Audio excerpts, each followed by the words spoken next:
Obrigado, Ronaldo, obrigado, parabéns aí por ser o host aí do evento hoje, está sendo muito bacana, e queria dar bom dia a todos, dizer que é uma honra estar aqui novamente, eu já tive a chance de participar do Congresso Nacional de Tributos e falar um pouquinho, e engraçado que toda vez que eu venho aqui conversar com vocês, o tema é o PIS e COFINS, o cai no PIS e na COFINS, porque se a gente tivesse combinado melhor, Ronaldo, talvez a gente não tivesse feito essa introdução de uma outra forma. O meu próximo slide já vai começar falando um pouco da não cumulatividade, que veio para o mundo como o simplificador do PIS e da COFINS e acabou transformando um tributo que era ali cumulativo e era de fácil apuração num tributo muito complicado para se trabalhar. Começa a discussão se ele é direto ou indireto. As empresas, tem gente que põe no time de indiretos, tem gente que põe no time de diretos, já é essa loucura. Mas, enfim, vamos falar um pouquinho dele, porque ele é um tributo do momento. E eu digo isso até porque a reforma tributária ela está virando um tema político, infelizmente, não deveria ser, né? Para todos nós que operamos aqui o direito tributário, sabemos que a reforma tributária era necessária para simplificar, e aí a gente começa com essa pluralidade de propostas, a gente acaba tendo um embate político, na verdade, mas todos podem ver que, assim, o PIS e a COFINS são tributos que não vão continuar em nenhuma das hipóteses. Assim, você pode pegar a PEC 45, você pode pegar a CBS, você pode pegar qualquer proposta, no mínimo o PIS e a COFINS acaba dessa forma que o PIS e a COFINS é. E por que isso? É por causa deste probleminha chamado não cumulatividade. Então, até 2002, eu diria para vocês que seria relativamente fácil você quantificar e pagar o PIS e a COFINS. Havia, claro, uma série de dificuldades dependendo do ramo de atividade, instituições financeiras, seguradoras, tinham algumas exclusões específicas, mas a partir do momento que o legislador trouxe para a Constituição Federal, o parágrafo 12º do artigo 95, falando que, para determinados setores da economia, esses tributos seriam não cumulativos, ele criou este problema para nós. E por que isso é um problema? Porque a não cumulatividade, ela não necessariamente passa por aquela não cumulatividade plena, né? Que é você neutralizar o imposto pago na operação anterior com o imposto que será pago na operação subsequente. A não cumulatividade, na verdade, é uma neutralização gerada por um mecanismo qualquer trazido pela lei.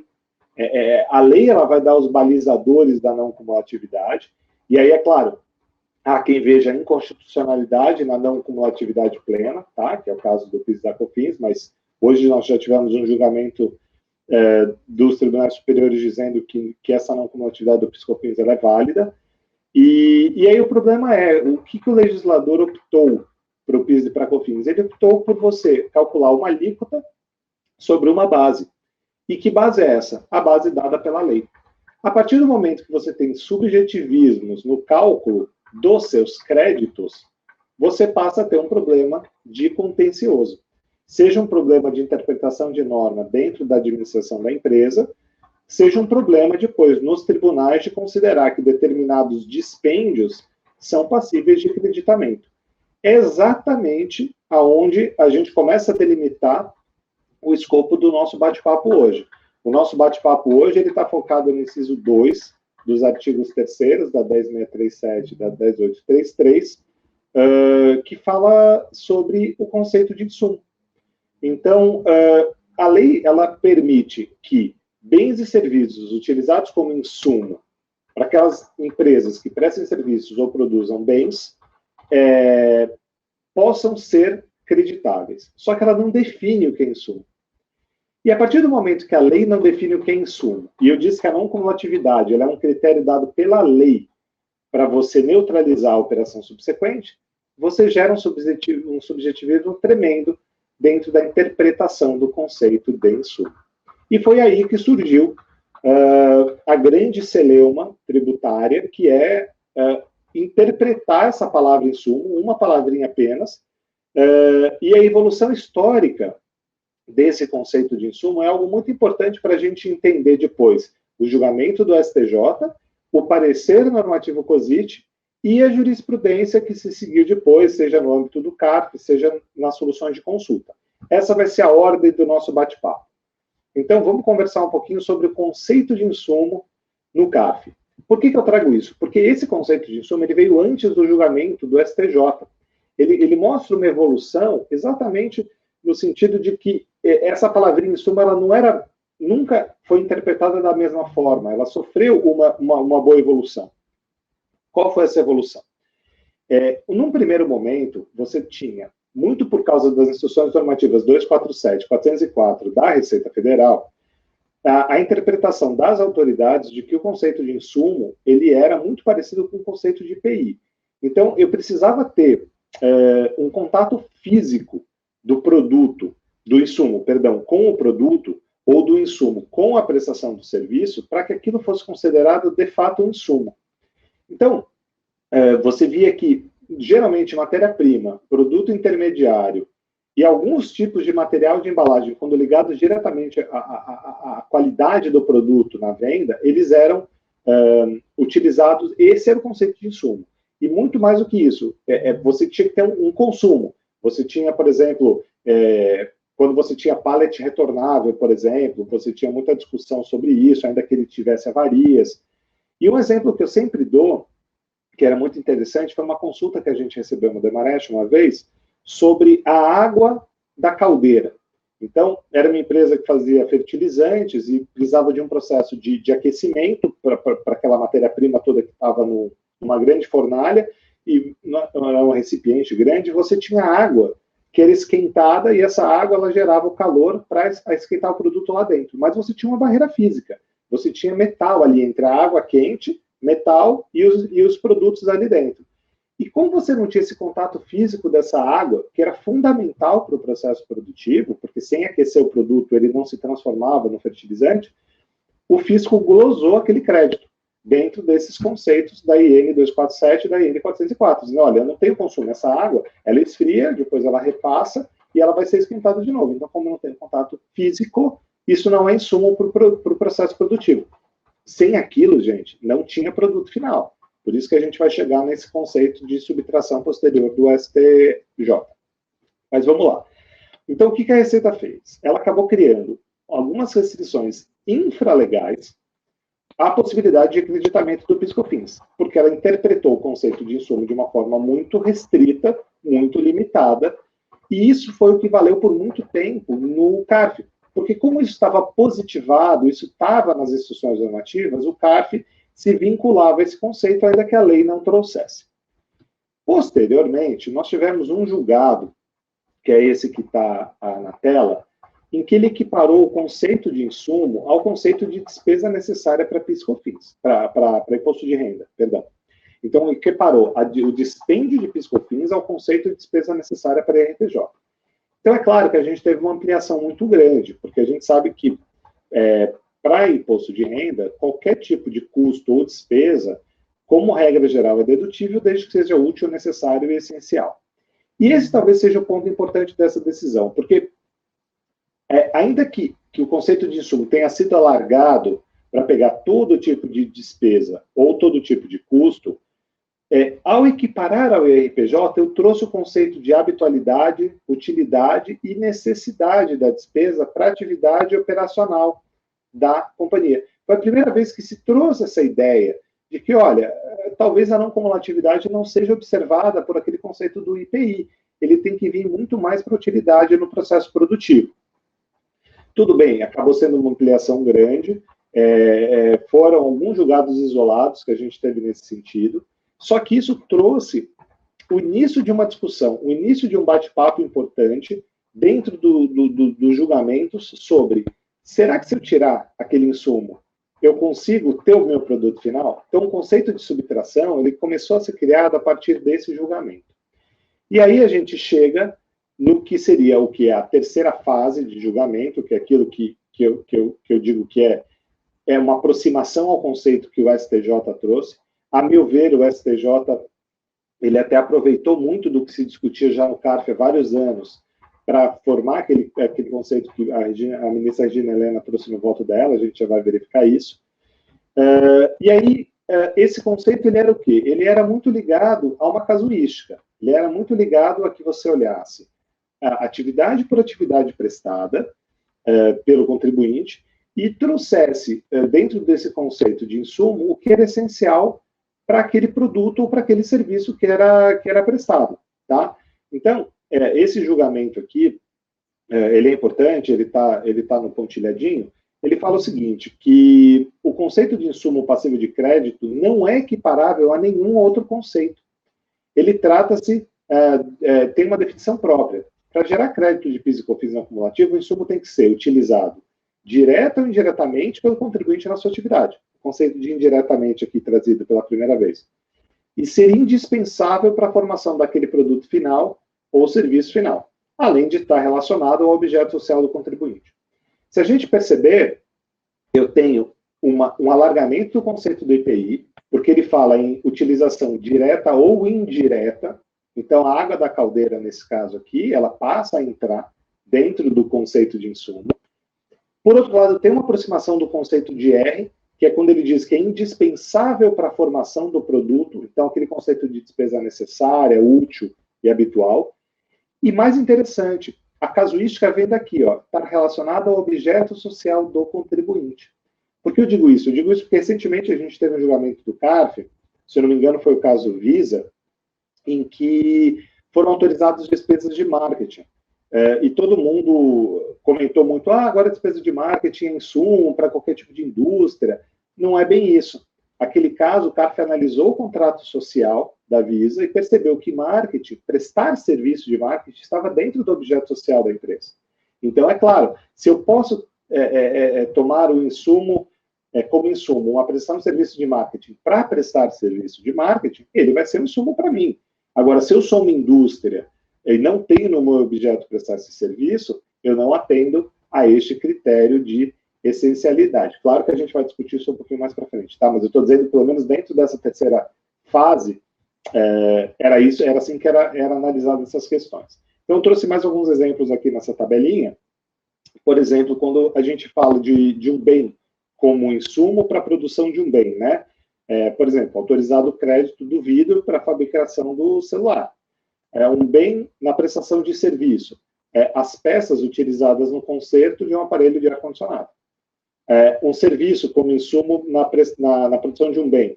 A instalação de móveis sob medida, esse serviço do sob medida.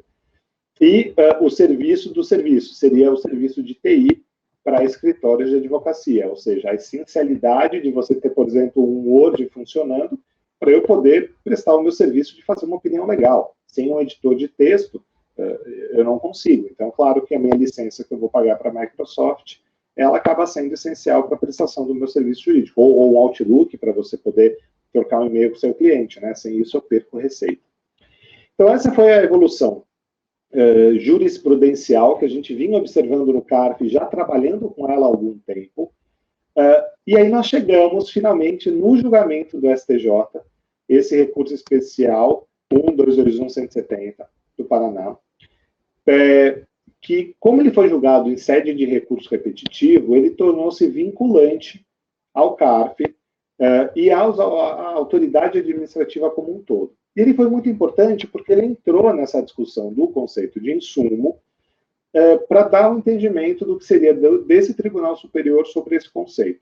Lembrando que o assunto muito provavelmente terminará no STJ, porque eu estou falando de um conceito legal, né? E assuntos legais são trabalhados sempre dentro do STJ, assuntos constitucionais no STF.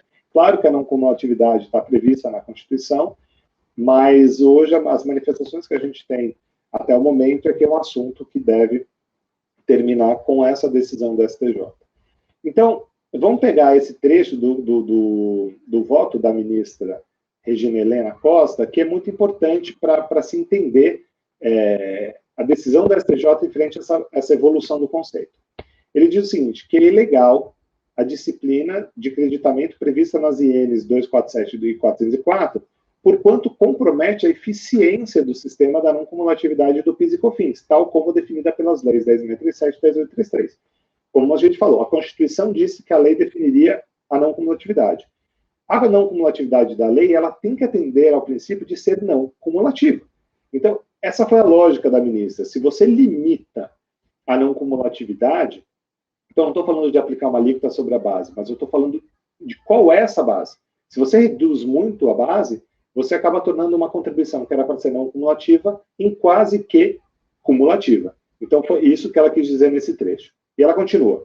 O conceito de insumo deve ser oferido à luz dos critérios de essencialidade ou relevância, vale dizer, considerando-se a imprescindibilidade ou a importância de determinado item, bem ou serviço para o desenvolvimento da atividade econômica do contribuinte. Essa imprescindibilidade está muito ligada ao teste de subtração. Se eu tiro aquele insumo, eu consigo produzir o meu produto final? E aqui a importância é, para eu produzir aquele meu produto específico, eu consigo produzi-lo se eu não tenho o determinado insumo? Então, a gente pode pensar muito bem em algum produto que, às vezes, você tem um certo grau de qualidade para que você atinja outros mercados. Então, por exemplo, a gente sabe que determinados produtos só são importados se tiver um grau de qualidade XX, ou se tiver uma certa certificação. Então, é claro, eu posso produzir um produto sem aquela certificação, mas eu não vou conseguir exportar. Então, se no meu objeto eu exporto, talvez aquela certificação, se exigida por lei ou norma regulatória para exportar, eu poderia tomar o crédito porque é importante para o meu produto. Mas, embora não seja essencial porque eu consiga produzir. Essa conversa que o adesão do STJ trouxe. Então, é importante a gente passar por alguns pontos que o STJ fixou para que depois a gente consiga entender o parecer normativo da Receita e o que a Receita Federal quis trazer para nós ao normatizar um julgamento que tinha casuística muito como mote. Então, vamos lá. O que o STJ falou? Primeira coisa, ele não proibiu toda e qualquer regulamentação feita em âmbito administrativo. Tá? Ele afastou a IN a 247 e a 404, mas ela continua reconhecendo que, é claro, eu tenho limites. Eu não posso ter um conceito de insumo amplo no sentido lá do IRPJ, que fala toda e qualquer despesa útil, necessária e habitual. Não. Até porque tem que ser insumo. Então, tem alguns dispêndios que, de fato, não são insumo para a indústria.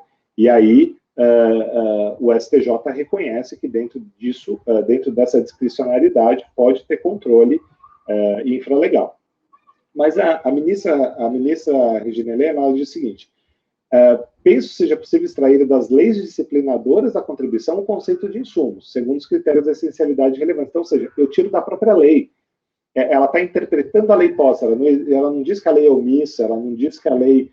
Ela só diz que a lei não é, talvez, precisa. Então, você tira o conceito dentro da ideia maior do que a não cumulatividade. Ela diz, então, vale dizer, considerando-se a importância do item, o bem ou serviço, para o desenvolvimento da atividade. Nesse sentido, os bens e os serviços que viabilizam o processo produtivo e a prestação do serviço, e que são, direto ou indiretamente, empregados, cuja subtração resulte em impossibilidade ou inutilidade da prestação de serviço da produção do bem, são os insumos. Isso é muito importante. E esse é o famoso teste de subtração que a gente tanto fala. E eu já antecipei um pouquinho, estou falando um pouco rápido pelo tempo que a gente tem, mas é alguma coisa que a gente pode depois, todos aqui, tendo dúvidas, podem perguntar e a gente continua avançando no assunto, que é bem rico. Mas é isso, esse teste de subtração, ele está muito ligado a eu não ter o meu produto ou o meu serviço no final, ou a eu tê-lo com uma qualidade tão baixa que ele chegue a ser imprestável ou chegue a ser inútil dentro do que eu presto, né? Isso é muito importante. E aí é por isso que eu sempre bato na tecla que o exame do insumo ele tem que ser casuístico. Ele tem que ser de empresa para empresa. Eu não sou grande conhecedor do mundo da cerveja, mas eu sei que existe uma diferença entre cerveja e chopp. Uma é pasteurizada, a outra não é pasteurizada. Então, uma passa por um processo de aquecimento e resfriamento e a outra não. Talvez se eu produza chopp, não seja insumo para mim aquecer e resfriar, mas se eu produzo cerveja, eu não tenho no final a cerveja se eu não passo por esse processo de pasteurização. Então, assim, eu tenho que olhar o meu objeto final, o meu produto final, para saber se aquele gasto que eu tenho, ele se torna essencial ou não para a atividade que eu pratico. E é por isso que eu fico muito preocupado com o que a Receita Federal tentou fazer por meio do parecer normativo COSIT, a gente já vai entrar nele, quando ela tentou dar o entendimento dela. Só que o que é dar o entendimento dela? É positivar, é colocar no papel um entendimento que o STJ disse por A mais B que tinha que ser no caso a caso. Foi isso que o parecer normativo trouxe. Ele tentou colocar todos os conceitos de insumo dentro de um mesmo saco e aplicar de uma forma geral para toda e qualquer indústria ou para todo e qualquer prestador de serviço. E é exatamente isso que o STJ falou que nunca é possível fazer. Eu sempre vou ter que ver a essencialidade e a relevância. Nesse último bullet, isso fica claro, que na adoção dos critérios de essencialidade ou relevância, pode-se afirmar que não é qualquer despesa genérica realizada dentro do processo produtivo que vai gerar o creditamento. Então, por exemplo, despesa com back-office, para imposto de renda, tudo bem, é uma despesa necessária. Eu não consigo ter uma empresa se eu não tenho contabilidade. Mas, ok, para a produção do produto ou para a prestação do serviço, eu não posso considerar como insumo a minha despesa com back-office, com contabilidade, com legal, porque, de fato, não tem uma relação direta com a produção do produto. Tem uma relação direta com a manutenção da empresa como um todo. Só que aí veio a Receita Federal com o parecer normativo COSIT, de 5 de 2018, foi no final do ano de 2018 que ela editou, e ela tentou normatizar de novo algo que já tinha falhado na IN 247, já tinha falhado na IN 404, o CARF já vinha derrubando qualquer tipo de análise que não fosse casuística, e o parecer normativo veio trazer alguns conceitos que, de certo modo, extrapolaram o que o STJ tinha definido. Vocês podem ver que a ementa do parecer normativo se presta exatamente a trazer definições daquele julgamento do STJ, e ele fala em análise e aplicações do julgamento. Cabe aqui uma crítica, que foi essa que eu fiz, que seria exatamente assim: custos e despesas incorridos com bens ou serviços devem ser essenciais e relevantes para a produção, e não para a atividade econômica da empresa como um todo. A gente falou sobre isso. O conceito do início do parecer, ele é bom, ele captura a ideia que veio com o STJ. Só que depois, a gente vai ver que existiram alguns exemplos que foram dados ali, que acabaram limitando a possibilidade de creditamento. E esse hoje é o novo contencioso que nós temos. Infelizmente, mesmo com o julgamento da STJ, continuamos tendo litígios, continuamos tendo dúvidas sobre o que é insumo, tanto que muito recentemente a CVM se manifestou sobre isso, naquele mesmo ofício que a CVM fala sobre os créditos de PIS/COFINS decorrentes da exclusão do ICMS, sobre a empresa ter que fazer uma avaliação bem criteriosa antes de reconhecer o ativo. Ela também tem um item naquele ofício que fala sobre o conceito de insumo e sobre a possibilidade de reconhecimento de créditos pelas empresas a partir deles. A minha opinião pessoal é que, assim, como a análise sempre vai ser casuística, ainda que o parecer normativo vede um determinado crédito, essa análise de objeto social da empresa, produto final, ela sempre tem que ser feita. E não é porque está no parecer normativo que necessariamente aquele dispêndio não vai dar crédito. Isso é um elemento muito importante. Então, às vezes uma opinião legal de um escritório, de repente até subsidiada por um laudo técnico, um laudo às vezes de um engenheiro, ou às vezes um laudo de alguém técnico que entende daquele processo produtivo, isso pode dar margem ao reconhecimento de um crédito, ainda que a gente saiba que vai ter um contencioso pela frente. Porque, por mais que nós tenhamos o parecer normativo da Receita, a gente tem um julgamento do STJ com aqueles balizadores, que são balizadores mais amplos e subjetivos. Então, isso é muito importante. A gente não pode tomar o parecer normativo da COSIT como lei, tá? Ainda que ele tenha força vinculante perante a administração tributária, e com isso eu quero dizer o seguinte: ele vincula a administração tributária, seja para fins do CARF, mas o CARF sempre faz uma análise, mas principalmente soluções de consulta. A gente vai ver que as soluções de consulta sempre trazem o parecer normativo como uma base legal.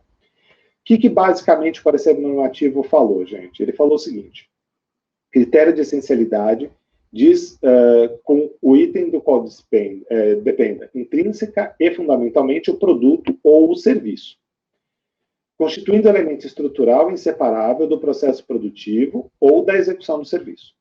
Ou, quando menos, a sua falta lhes prive da qualidade, quantidade e ou suficiência. Você vê até uma questão de quantidade que está relacionada muito à eficiência do processo produtivo. Essa é uma discussão que a gente tem muito. Às vezes eu consigo ter o meu produto final se eu passo por um processo X. Mas se eu tenho um custo 2 ou 3 vezes maior e eu passo por um processo Y, que é mais eficiente, mais tecnológico, em vez de ter um produto final, eu tenho 6. Então, às vezes, gastando 3 vezes mais, eu consigo aumentar em 6 vezes a minha produtividade. Esse aqui seria um elemento para a gente considerar uma melhora de tecnologia como um insumo necessário. Então, investimento, né, em planta, em robotização e etc.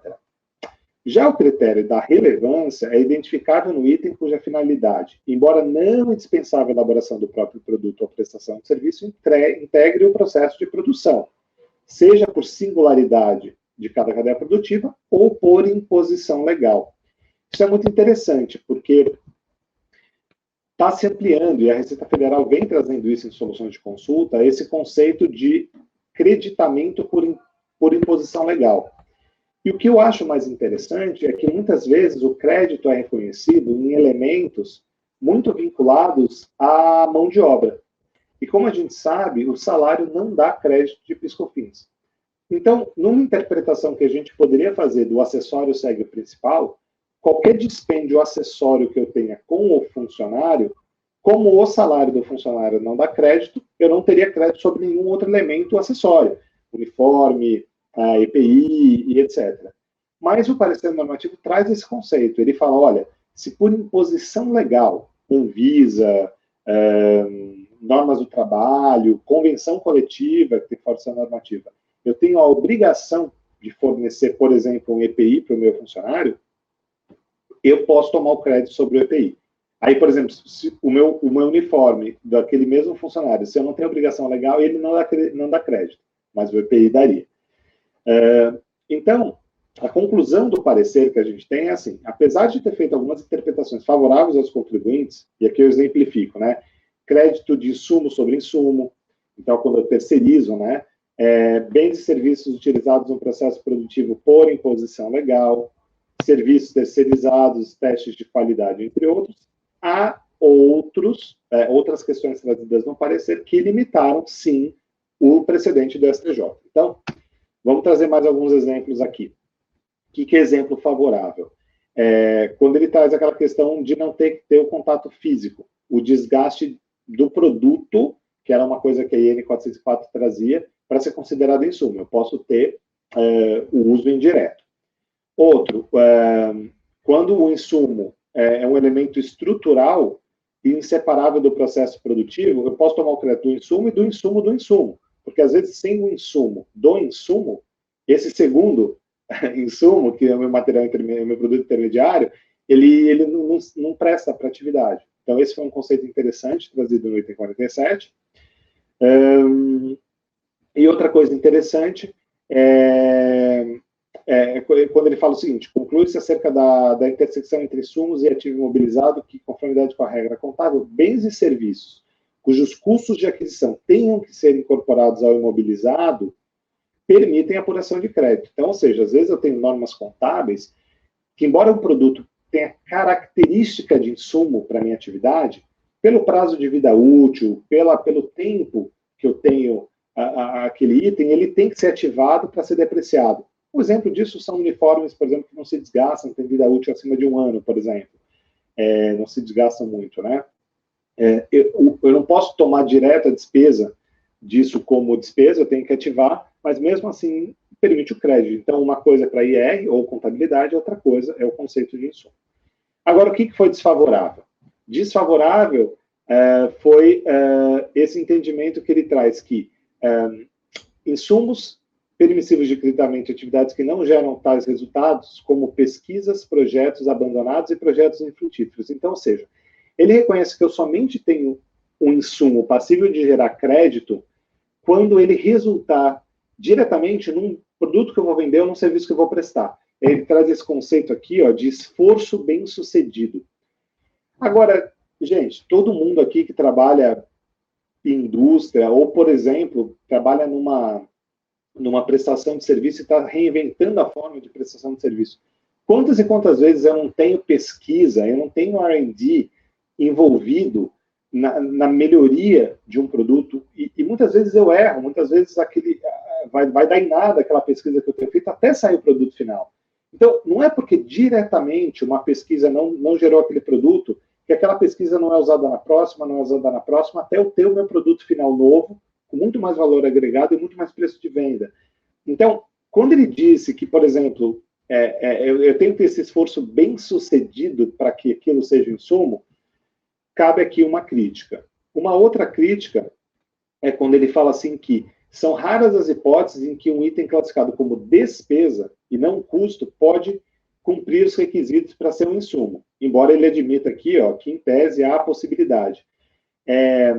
Porque a gente sabe que, de novo, a classificação de um item como custo ou como despesa é algo contábil. E a gente acabou de ver aqui que a contabilidade não é o que deve reger a caracterização de um item como insumo ou não. Então, aqui é a mesma coisa. Geralmente, a gente não deve se apegar à contabilidade de trazer a classificação daquele item como despesa, que não necessariamente aquilo não vai dar crédito. Mas o parecer já dá isso como um indício forte de que não vai haver creditamento. Também cabe aqui uma crítica. Bem, dito tudo isso, e agora já caminhando para o final, o que eu pretendi fazer? Depois da gente passar pelo conceito de não cumulatividade, evolução histórica do conceito de insumo, julgamento do STJ, parecer normativo, vamos ver as repercussões decisórias disso tudo na prática. Como que o CARF passou a julgar e como as soluções de consulta passaram a ser editadas a partir de tudo isso. Então, vamos pegar decisões aqui de 19 para frente e analisar. É importante, gente, assim, eu estou sempre aqui olhando o relógio, porque a gente não pode passar muito do tempo, e não é, então, o case study aqui que a gente está fazendo, tá? Eu poderia pegar cada acórdão desse daqui e analisar detalhadamente. Eu sugiro, inclusive, que vocês façam isso. Eu coloquei só em menta, mas, assim, quando vocês vão no corpo, no voto, aí vocês vão ver a análise casuística, a análise de contrato social, a análise que é feita pelo CARF no sentido de apurar a essencialidade e relevância daquele insumo. Mas só exemplificando para vocês, nós temos esse primeiro acórdão aqui, ele é muito importante, porque ele retrata aqui como passou o CARF a entender o insumo. O alcance do conceito de insumo, segundo o regime da não cumulatividade, é aquele em que os bens e serviços cumulativamente atendam cumulativamente, né, os requisitos de essencialidade ou relevância e a sua aferição por meio do cotejo entre os elementos e as atividades desenvolvidas pela empresa. Essa é a nova regra. Qualquer empresa que queira hoje entender se algum dispêndio é acreditável tem que se apurar a este conceito. STJ trouxe essencialidade e relevância, e o contrato social e a prática do dia a dia da empresa vai mostrar se, no caso concreto, aquele insumo é ou não creditável. Então, nesse caso aqui, a gente estava falando de, por exemplo, resíduos industriais que eu tenho uma despesa por imposição legal, são creditáveis. Ao passo que não gera crédito, despesas com assistência médica, odontológica, comissão de venda, transporte de pessoal, pagamento de refeição coletiva, ou seja, tudo aquilo que é despesa para IR, mas não necessariamente agregue direto ou indiretamente ao meu produto. Esse acórdão é importante, a leitura dele é importante também. Depois eu tenho um outro exemplo aqui, que fala sobre o teste de subtração.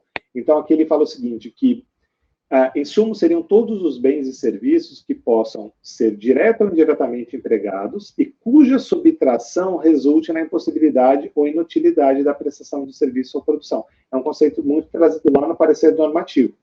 Ou seja, itens cuja subtração ou obste a atividade da empresa ou acarrete substancial perda de qualidade do produto ou do serviço. Que é isso que eu sempre trago para vocês. Às vezes eu consigo ter o mesmo produto no final, mas com uma qualidade menor. Então, na verdade, eu não tenho o mesmo produto. Eu tenho um produto de menor qualidade e isso torna, então, essencial aquele insumo para eu subir a qualidade do meu produto. Aí a gente tem exemplos aqui, ó, deve-se reconhecer direito de crédito em aquisição de embalagens usadas, eis que protege a integridade da maçã, embalagens utilizadas, eis que protege a integridade da maçã e possuem objetivo promocional tanto do produto quanto da marca. Era aquela discussão, eu transporto como uma maçã sem causar avaria nela que vai perder meu preço de venda? Preciso da embalagem. Depois eu tenho esse outro acórdão, que também vai no mesmo sentido. Eu trouxe mais 2 exemplos aqui, que são... Tinha um que era muito interessante, que fala aqui de equipamento de proteção individual, foi aquele exemplo que eu dei, o EPI. Quando eu tenho uma obrigação legal de fornecer o EPI, ele é acreditável, mas quando eu tenho algumas despesas, como a gente viu lá, com refeição coletiva, que não é por obrigação legal, eu não posso fornecer o creditamento. E aí, já me aproximando aqui do final, porque está terminando o meu tempo, tem esse último slide, que ele fala sobre as soluções de consulta. E a gente vê que nas soluções de consulta, eu sempre tenho menção ao parecer normativo, tá? O parecer normativo, ele vem com uma força normativa para quem decide, e aí eu tenho casos muito interessantes. Eu tenho esse caso é muito interessante, ele é de um supermercado, então ele permite o crédito com relação aos uniformes da padaria e da confeitaria, porque ali eu preciso ter uma limpeza para eu poder vender o meu pãozinho, para eu poder vender o meu confeito com a qualidade necessária, mas ele veda a apuração do crédito, por exemplo, no mesmo uniforme, no açougue e na rotisserie, porque ali é para proteger o funcionário mais da sujeira que é causada, mas não necessariamente a minha carne ou a minha massa, ela vai estar estragada ou com uma qualidade inferior. Então, essa é uma decisão muito interessante. E aí, nesse mesmo sentido, gente, a gente tem algumas outras soluções de consulta aqui. Eu não vou passar por elas por causa do tempo, acho que o Ronaldo já deve entrar aqui para me puxar a orelha.